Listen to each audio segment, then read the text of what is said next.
So welcome back, guys. Today we start section 2.2, which is about least squares, and we try to see this in 4 ways. Okay, following Professor Gilbert Strang book. So first of all, this is the outline of the presentation. We will introduce the problem, and the 4 ways we will see least squares are mainly based on the pseudo-inverse concept, normal equations, the Gram-Schmidt method, and norm minimization. Okay? So the first thing we have to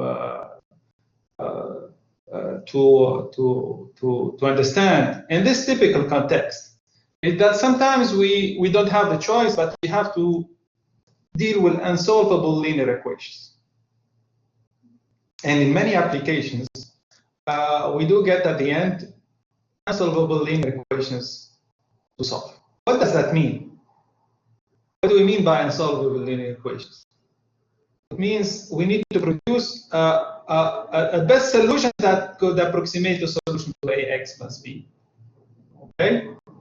So there is no way, for example, to inverse a, or a is not invertible, or for instance, let me say a is very large and very costly to compute. So in that case, we need to produce a best solution. So least squares methods, in fact, chooses x hat, which minimizes the distance between b and a x hat. So we kind of try to minimize the error, okay? And try to make it as small as possible. So in fact, minimizing the error here means that the derivatives of the error are zeros. And in fact, when you differentiate the errors, they are given by the normal equations ATAX equals ATB. In fact. So we try to make these derivatives equal to 0. So in fact, ATA, as you know, as you've seen it before, has some kind of attractive symmetry. We've used it, for example, in the SVD factorization. But the size of it could be a huge problem. Why? Because if A is already huge, what about ATA? So in well-posed problems, or moderate size problems, we solve, in fact, at least, we solve the least squares equation, ATA x equals AT. Okay? And we could even orthogonalize the columns of A or use the SVD. But for large problems, we have to use something which is more, let's say, advanced.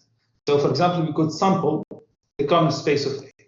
Okay? So sample the problem or decompose the problem, as we say often in operations research. So there are different variations, and I really love this slide. Why? Because it gives you the idea that something which is common to different disciplines could have different names in their corresponding disciplines. So for example, in mechanical engineering, this matrix, which is supposed to be symmetric, is called the stiffness matrix. Okay? While in circuit theory, in electrical engineering now, so this matrix ATA, or sometimes we put another matrix between, is called the conductance matrix. In graph theory, which is part of, let's say, of the field of operations research, or mathematics in general, or applied mathematics, we call the Laplacian of the graph. Okay? And typically in mathematics, or here in linear algebra, we call it the Gram matrix. And it is in fact the inner products of the columns of A. So you see, ATA in 4 different disciplines has 4 different names. So for example, in our case, if we have to use with a huge data or big data, remember one of your colleagues was asking me last time, what do we have to do with when we have to deal with big data? Well, these are the ideas. And typically, numerical linear algebra, its objectives, main target is to deal with big data. So if ATA is expensive to compute, we can use what we call the Gram-Schmidt way, which is kind of QR factorization, not CR factorization. So the Gram-Schmidt factorization here, Q is an orthogonal matrix, and of course you understand what we mean now by orthogonal matrix. It means that QTQ is equal to R, and R is a triangular matrix. And one of the objectives of this section, even if it could have been covered in other linear algebra courses or an advanced linear algebra, we have to do this in details to do the Gram-Schmidt factorization. So if you suppose that you had a QR factorization here, and when you do the ATA multiplication, you see now this is AT, this part is AT. So when you transpose A, in fact, you get RT, QT. Multiplied by A again, and this mathematical piece between, which is QTQ, is just the identity matrix. So you get just RTR. So now, if you decompose the problem that AX equals B, it becomes just RX hat equals Q, right? Which is often safe and fast to solve. What do we mean by safe here, or safety? It means the multiplication ATA, which was supposed to be very costly and take a lot of memory, okay? Maybe shut down your servers. This multiplication now is safe to compute because you just reduce the dimensions of the problem, okay? And this is, again, one of the main ideas behind is when you have to deal with big data, it's not smart to do it the hard way, okay? Just do matrix transposition and multiply. Sometimes it's very costly, okay? You could just kill your servers or your machine. You could use your data, and this is not the right way to do it, okay? So to move on, now we start by the first thing. And guys, believe me, I love this part. This part is about the definition of something new to us, okay? Which we call the pseudo-inverse A+. Okay? A+ is not a grade here.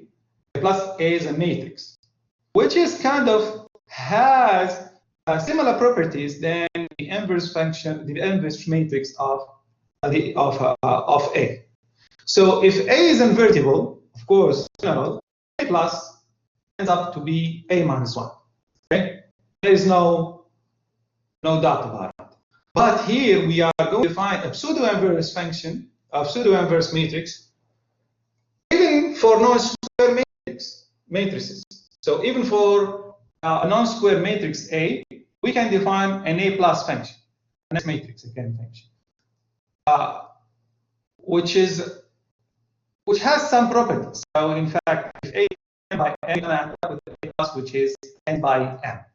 So if you perform the operation A+ times I times A, you get in fact just I. Okay? So you get exactly X. Which means, in fact, that X in the row space of RA leads to the fact that multiplying A+ by A, X just brings back X. Okay, so if X is in the row space of A, then A plus A times X is just X. And if B is in the column space of A, then doing the multiplication A plus times B gives you back B. So as you notice here, A plus A gave you I, and AI plus gave you I again. So you could understand that something happened. In fact, they're giving you the identity where I've given you the identity in the row space and the column space of A. Get my point? Not anywhere. So again, we come back to the properties of A plus. They do share the same null space. So the null space of A is exactly the null space of A plus. Could you tell me, guys, do you remember what is the null space of A? It is the solution of x equal to 0. Yeah, of course. So the x's which do solve Ax equal to 0 are exactly the same that solve A plus x equal to 0. Okay? So for instance, if y is part of an A, we accept the fact that, in fact, x plus is equal to A plus y equals to 0. So it is the best solution to the unsolvable equation, which was set before Ax equals y. So in fact, the general principle says that A plus inverts A wherever this is possible. For example, if you take this matrix A, which is 2, 0, 0, the corresponding pseudo-inverse is 1 over 2, 0, 0, 0. So for instance, if you perform the operation A plus A, you're going to have a kind of, what am I going to get? I'm going to have A plus times A, which is just half 0, 0, 0 times 2, 0, 0. Am I right? Let me write it in clean here. Okay. How much do I get? 1, 0, 0, 0. Okay? So it's part of the identity. Okay? So you can see that now if you multiply this by x, okay, you get x if x is in the row space of A. And you can continue from here and check that this is true when x is the row space of A. If you do the opposite, if you multiply A by A plus and multiply by B, then it works again when B is the common space of A. Okay, so the main target now is to see how to get this pseudo-inverse matrix. So there are rules to get the pseudo-inverse. First of all, if A has independent columns, so A is supposed to be non-vertical or non-square, okay, in general. If it's non-square, it's over. You cannot talk anymore about it. So, but still you need independent columns. And you can easily check this. We've seen that before when we performed the CR factorization. So if A has independent columns, well, you can say just that A plus is just in fact obtained by this simple product. It's ATA inverse times AT. Of course, here you should notice again that ATA inverse should be should exist. Okay? And this is a different issue. So A plus A is in fact giving you the identity matrix. Now, if A has rule 2, if A has independent rows, then in fact it should have been A plus. Then A plus is what? It's exactly the let's say the opposite product here. So it's AT times AAT inverse. And A plus is equal to R. So it's dependent on the fact that A has independent columns or rows. Okay? So rule 1 and rule 2, they complete each other. The rule 3 deals with diagonal matrices. So if you have a diagonal matrix, and essentially you've taken the sigma matrix to remind us of the SVD. Okay? So if you are dealing with a diagonal matrix, let's call it sigma, we can still invert it. And in fact, sigma plus has zeros, like in this example. If sigma is equal, capital sigma is equal to sigma 1, sigma 2, for example, and zeros everywhere, you get it? Then sigma plus, well, just takes 1 over sigma 1, 1 over sigma 2 in the main diagonal, as you can see. Okay? So in fact, the pseudo-inverse of A, which could be written using the SVD factorization, is in fact A plus, which writes using exactly the same matrices V and U, but in different order. So here we can place V times sigma plus times UT, as you can see. Okay? So this is already a big achievement.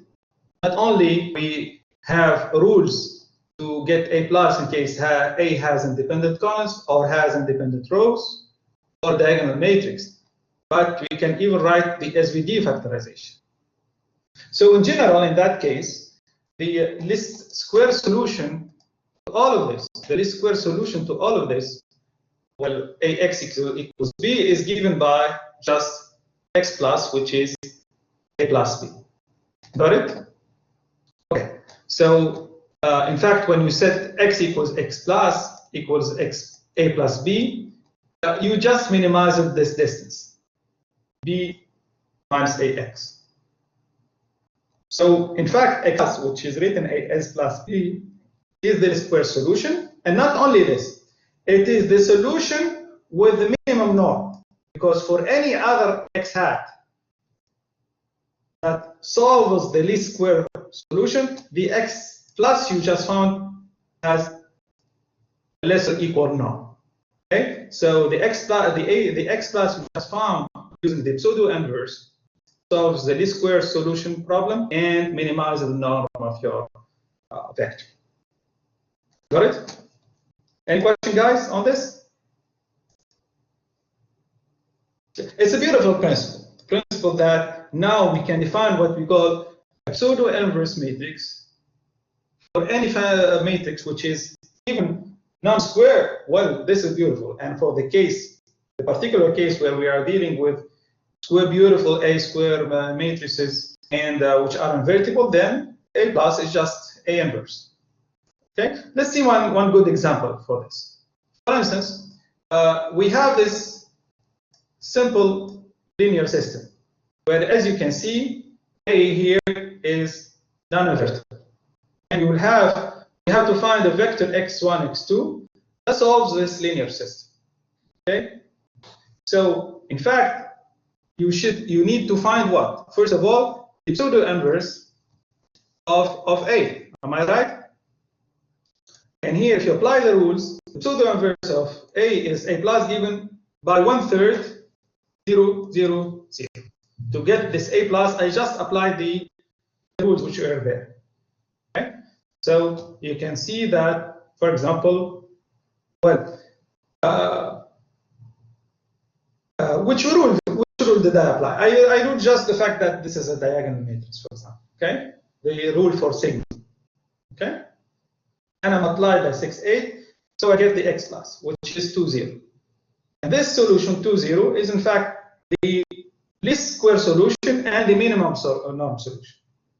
So in fact, all vectors, if you focus on n of A, null space of A, all vectors which are typically written as 0, x2, whatever value x2, are in the null space. And all vectors x hat, which could be written as 2, x2, so have just set the setting of x1 as equals 2, y x1 equals 2, because you just write 3 times 2, and now you get 6. Okay? And all these vectors x hat, in fact, they do minimize the distance, which is 64. But may have what? A larger norm than x plus. So x plus is the shortest one. Got this, guys? So you see now how it is illustrated. Now, all vectors which could be written as 2, x2, minimize, in fact, the least square distance, okay? Which would always end up to be 64. But they do not provide the shortest magnitude or the shortest or the smallest norm. Only X class do that, okay? Or does that. So this example, in fact, just showed that least square solutions, when A is a diagonal matrix, they look like sigma, in fact. Okay? And if you want more, if you want to see just a beautiful proof of that, page 126 of the book shows that, in fact, how this X class, in fact, could be written as using the SVD. Okay? This could be written, it in fact shows the formulation V times sigma plus UT. In fact, you need just to find the pseudo-inverse of sigma to write X plus. And it shows that this is the least square solution. So in fact, to summarize, SVD, as we said before, is one of the most achievements of learning from data. And here, the SVD, in fact, solved the least squares problem is in just one single step. Okay? SVD, based on this, solved the least squares problem in just one single step. Okay? And this is quite an achievement. Okay, now let's deal with another way to see problem. Now, this new way to see the problem, we're dealing with projection. Okay? Remember, we said that in this section, we are seeing 4 ways to perform a least squares. So, to perform the least squares, there are 4 ways. Give me a minute. So.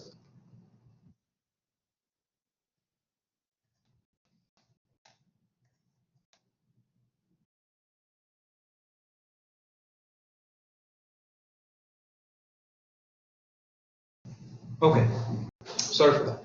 So to perform the projection,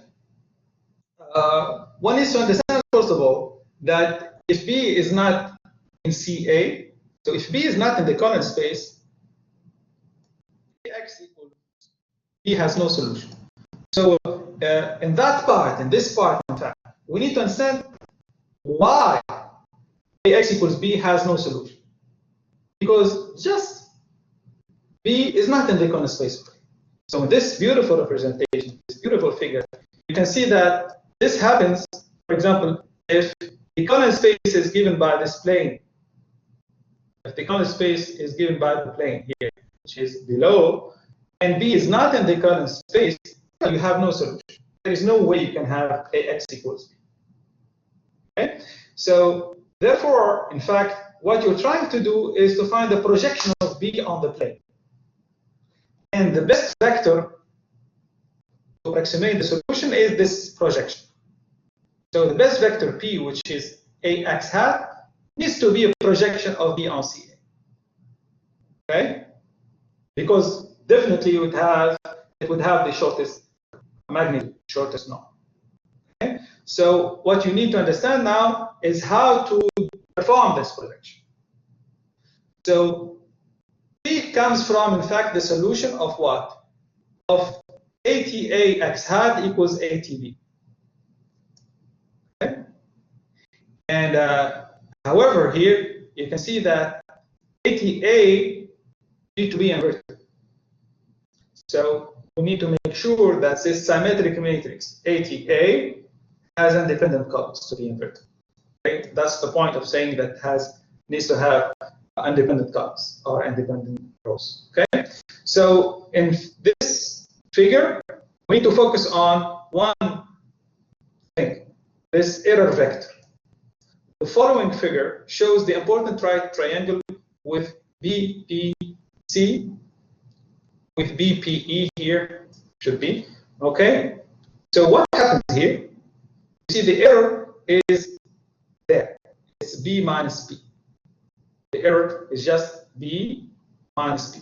B minus P. So if you write it in using the Shah's relation, you can say that B minus P is just here, so the two vectors are equivalent here. Right? Got it? So let's understand how to perform the projection. first of all. So, of course, everybody understands that E is perpendicular to the plane, as you've seen in the representation. E, the error vector, is perpendicular to the plane. So it is perpendicular to what? It's perpendicular to the common space. The plane is the common space. So if it is perpendicular, then the scalar product or the dot product of E by the common space should be giving a 0. So this says in fact that the vector B minus P, which is E, okay, which is B minus AX hat, so just I'm just here defining E again, is perpendicular. If it is perpendicular to space, it's perpendicular to all the vectors, as we've seen in space geometry or Math405 calculus 6. Okay? So E has to be perpendicular to all vectors, which means that the scalar product of E by any vector in the common space should be 0. Okay? Now, let's talk about these vectors in the common space. What are the vectors in the common space? So this is E. Seen it here. And the vectors in the common space, they do have this property. Okay? We said that the x's are in the common space. Am I right? So AXT times B minus AX needs to be equal to 0. If I work just on this product, okay, what we did here is just we introduced the transposition inside. So now we have XT AT times B minus AX, which is again X hat, which is again. So if this needs to be equal to 0, we are kind of, since X is in the common space, we can remove the fact that 0, 0, 0 is a particular solution. Of course, it works. But in that case, you need to work the fact that A times B minus AX hat equals 0. So in fact, the vector E should be orthogonal to N. Okay? So therefore, we can write what we call the normal equation. Now, if you develop this side, what you're going to get? You're going to get ATB equals ATA X hat. Am I right? And this is exactly what we call the normal equation. So this is the normal equation. The normal equation is the one that writes ATA times X hat equals ATB. And of course, the least square solution, the one that finds X hat now, the inversion of ATA.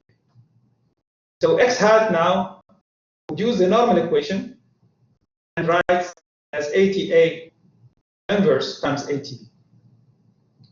Now, we need to think about the fact that we obtain the new vector P when we project P on the plane, on the Coulomb space. And this Coulomb space, in fact, the projection Coulomb space gave us, was performed using this multiplication. So P is, in fact, what you obtained as AX hat when you just plug your new solution, X hat, multiplied by A again. This is your vector P, or the projection of P on the Coulomb space, or the solution, in fact, that is the closest to be that minimizes the least square. Okay? And we have to think also about the this part which is here at the projection matrix, the one that multiplies B to get projection on the Coulomb space. Okay? So this is a different view to see things. It's a geometric point of view. It's a geometric approach to solve the problem. So in fact, projection matrices that do have this very beautiful property is that P squared is always equal to P. Okay? Even you project the projection, you get exactly the same thing. Okay? So if you plug P again and you multiply, you're going to get exactly what you wish. You're going to get P squared equals P. So, and you could check easily that the solution you got with the projection here is exactly the solution you got with the previous method, which is the pseudo-inverse. It's very easy to prove, and hopefully within the next exercises we need to solve, we will have to compare this. Okay? So this is mainly, now we've covered two ways. Okay? So today the session is online. I will finish with this last slide, which introduces what we call the Gram-Schmidt principle, which is the third way to solve the problem. Okay? And I will start with the principles of the Gram-Schmidt method and leave the floor for other exam-related questions. So the columns of A, in fact, when we are dealing with system AX equals B, are here still assumed to be independent. Okay? R equals N. And they are not assumed to be orthogonal. So the problem is that you are not dealing with an orthogonal matrix. So basically, ATA is not a diagonal matrix because A is not orthogonal. Okay? And solving ATA X hat equals ATB sometimes needs work. So you see, this is kind of critic on the previous approach, the one which uses a projection. So what does Gram-Schmidt do? In fact, Gram-Schmidt orthogonizes the column space of A. Orthogonizes the columns of A. So if they are orthogonal, we are going to with an orthogonal matrix. And then X hat becomes easily defined. Okay? So in fact, even though the operation count is actually doubled because you need to orthogonalize the columns of A, compared to just the simple fact that you do perform a projection, but it provides numerical stability, typically when you are dealing with a nearly singular matrix ATA. Okay? So this is what I have for you today. Do you have any questions, guys? So here we introduced it. We covered two ways to perform the least square, and we introduced the third way. Do you have any questions, guys? Yes, Abdulaziz. Doctor, what if we multiply the norm of A times the norm of A plus? Okay, so you're telling multiplying the norm of A by the norm of A plus. What do you wish to find here, Abdulaziz? Want to find one? I mean, yes. Is there any number that specific number, such as that will lead to a huge? So. I don't think so. Look here, for example, what is the norm of A? The norm of A, if you use the Frobenius norm, for example, is just the square root of the A by J squared, right? So it's going to be just square root of 9, which is 3. While the norm of A plus is 9, right? This is what you were thinking. So their product is just 1. Okay? Product of the two norms is 1. And this is what we could have, intuitively expect. Get my point? So always will be 1? Well, in general, if you're dealing with the pseudo-inverse, what is the definition of the pseudo-inverse? The pseudo-inverse, in fact, inverse the matrix A in the column space according to rule 1, or in the row space according to column 2. Okay. So either ways, you could say that you could have 1, but I'm surprised we don't have. Maybe this is an additional way to verify things. In fact, Abdulaziz. Yeah, maybe this is an additional way. Well, honestly, I didn't think about it. Any other question, guys? So